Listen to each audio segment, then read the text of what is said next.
Hi guys, how are you doing? This is Carlos Jimenez here again, and today we're gonna be talking about a topic that is very close to my heart because I've personally been through this, and I have a lot of percent of my patients coming through my clinic with this condition. All right, it's actually not a condition; it's more related to a way that we're treating low back pain here. If you are currently going through this and you are planning to get an MRI, listen to this because it's not necessarily means that you need an MRI for all low back pains. In reality, a lot of people, if you can see in this graph, have low back pain, but the majority of people will fall into the 90% in this box right here. So the 90% of people usually don't need an MRI just because it's a low back pain.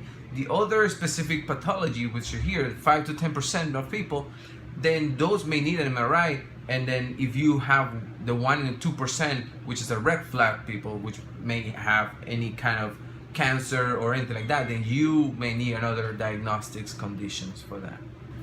The problem that I found with the use of MRIs is in reality that most MRIs are not very sensitive to pain. All right. So we have created this belief system around an MRI that only an MRI can tell you exactly what the problem is.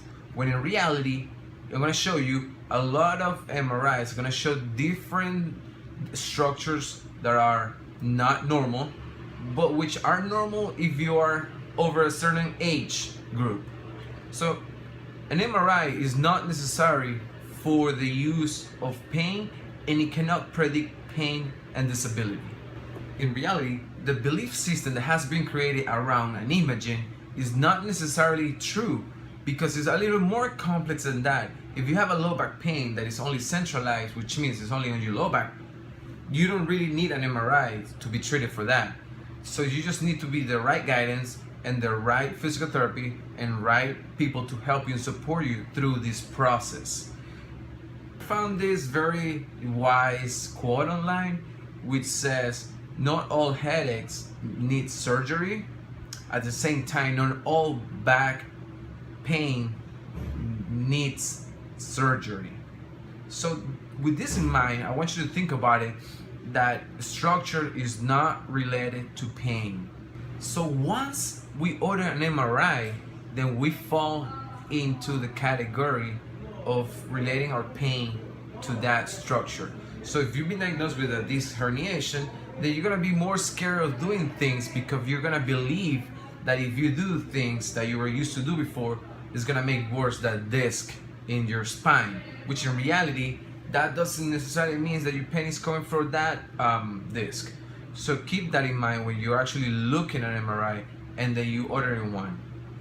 Well, to finish, the things that I want you to keep in mind are this. If you're gonna get an MRI and you're thinking about it, and you only have a low back pain, it's not really necessary for you to waste your time and money. Second, we can help you to move better, move often, and move more efficiently without pain. And lastly, we want you to be more aware of why you should be using MRI, and remember that structures are not related to pain.